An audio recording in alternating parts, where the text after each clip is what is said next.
예, 요새 정치권을 보면 각자 자기들이 원래 세웠던 스케줄대로 계속 마음대로 가고 있는 것 같습니다. 그 사이에 국민들은 잘 보이지 않는 것 같습니다. 하지만 국민들은 메르스 공포에 시달리고 있습니다. 이런 현상을 어떻게 봐야 될까요? 자, 먼저 메르스와 관련해서 저희 YTN의 김잔디 기자와 메르스 지금 현재의 상황 그리고 앞으로 정부는 어떤 대책이 있어야 하는지 이런 부분에 대해서 간단히 짚어보겠습니다. 김잔디 기자 나와 있습니다. 어서 오십시오. 안녕하세요. 안녕하세요. 지금 하루 만에 500명 격리하는 사람이 하루 만에 500명 늘어난 거 아니에요? 네. 이게 하루 만에 500명이 진짜 의심이 들어서 격리가 된 건지 아니면 늑장대형의 본물이 터져서 500명이 한꺼번에 늘어난 건지 모르겠더라고요. 이거 진짜.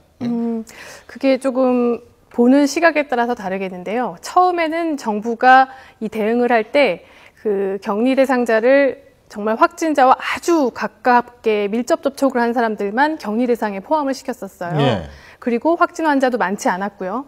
근데 하루가 지나면서 지금 확진 환자가 확 늘고 있거든요. 그렇게 느니까 이 사람이 그동안 접촉했던 모든 사람들을 전부 다 격리 대상자로 포함을 시키다 보니까 의심이 되지 않아도 단지 한 번 만난 적이 있거나 스쳐 지나간 적이 있어도 격리 대상자가 되다 보니까 이게 숫자가 는 겁니다.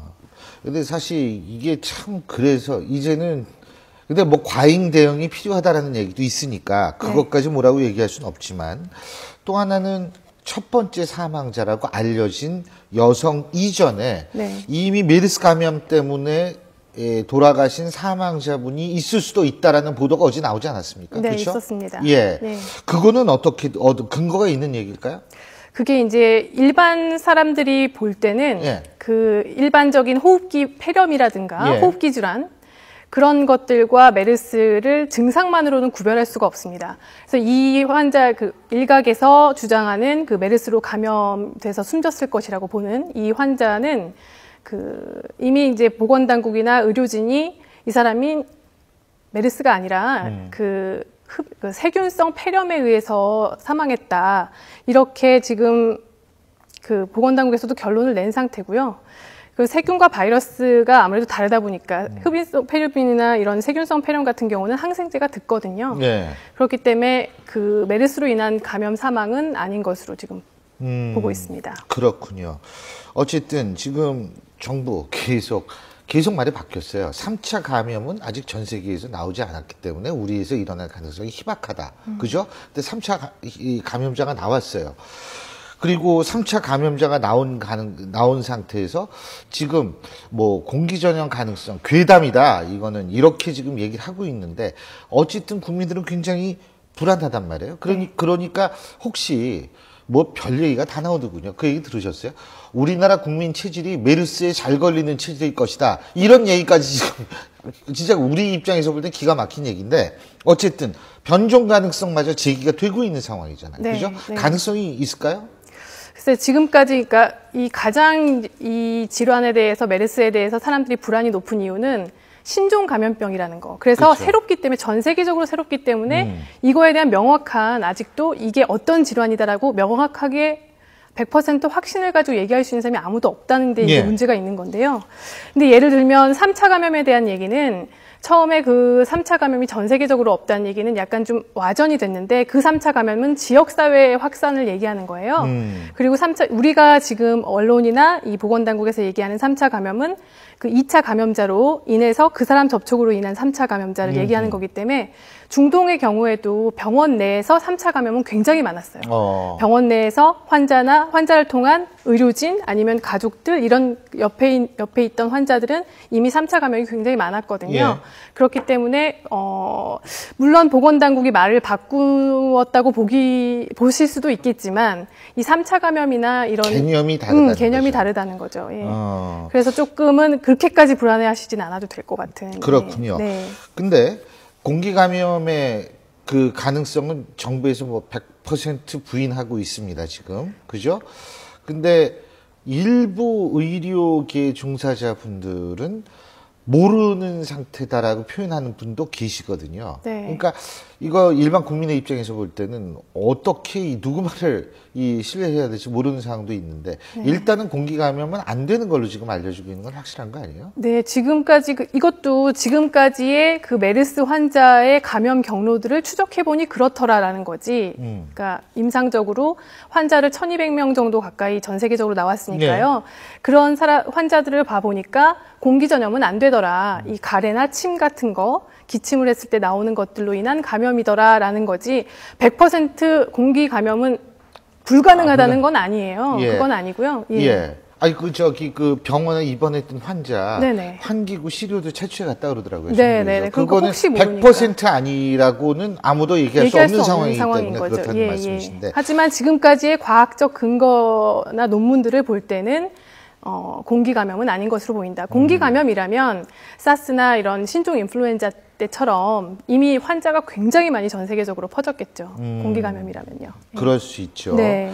그런데 지금 이제 괴담 얘기라니까 갑자기 생각나는 게 코 밑에 그 바세린 바르면 된다라는 네. 그게 인터넷에 굉장히 퍼져가지고 저도 봤습니다. 어떤 사람이 네. 약국에 갔더니 바세린 사려고 줄 서 있다는 거 아니에요. 아, 예. 근데 그거는 진짜 그건 근거가 없는 얘기가 확실한 것 같아요. 그죠? 네, 제가 그 의사 선생님들한테 여쭤봤어요. 저도 그런 엄마들이 그런 얘기를 하는 걸 들었거든요. 예. 그래서 저도 이제 취재를 해보니까 오히려 바세린 같은 거를 잘못 코 점막에다 바르면 예. 잘못 그게 이제 기도로 넘어가거나 이러면 폐렴이 걸릴 수 있다고. 아하. 그런 것들은 정말 근거 없는 괴담이니까 그런 거는 좀 거기에 자꾸 흔들리지 말고 그렇죠. 이제 손 씻기라든가 기침 예절 지키는 거 그리고 정 불안하시면 마스크 이거 병원이나 아니면 사람이 많은 밀폐된 공간에 가셔야 된다면 마스크 정도 그것도 뭐 아까 말씀하신 뭐 고가의 마스크 아니어도 일반적인 그냥 저가의 마스크도 충분히 그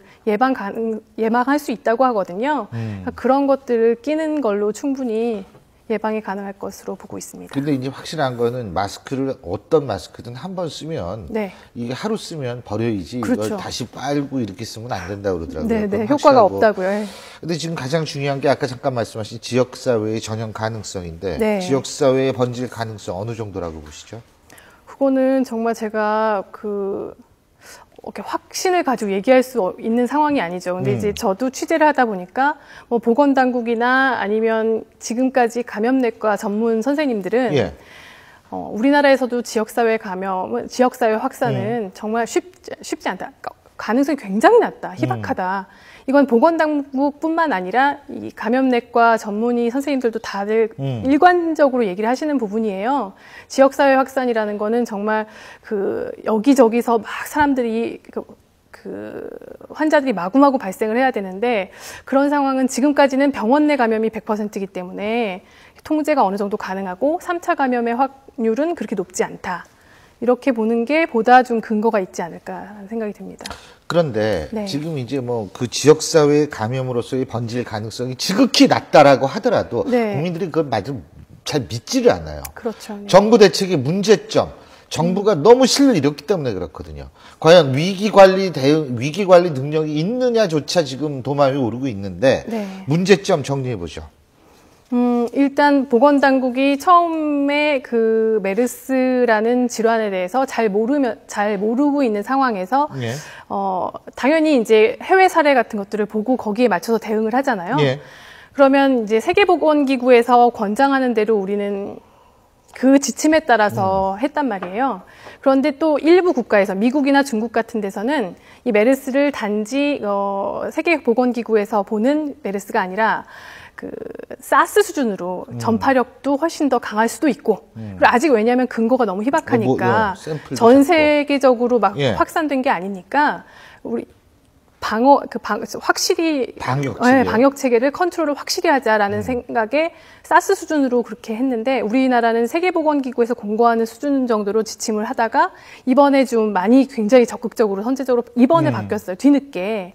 왜냐하면 처음에 체크하지 못한 미리 그 격리 대상자가 아니었던 의심 환자가 중국으로 출국을 한다거나 이런 상황이 발생하면서 거기다가 밀접 접촉자라고 보여지지 않았던 예. 같은 병동에만 있던 환자가 확진자가 되면서 이제는 모든 그 접촉자들, 병동 접촉자들을 전부 다 일일이 발굴해서 예. 검사를 시행하고 있기 때문에 확실히 그 환자 수가 늘어나는 것도 예. 보이는 거거든요.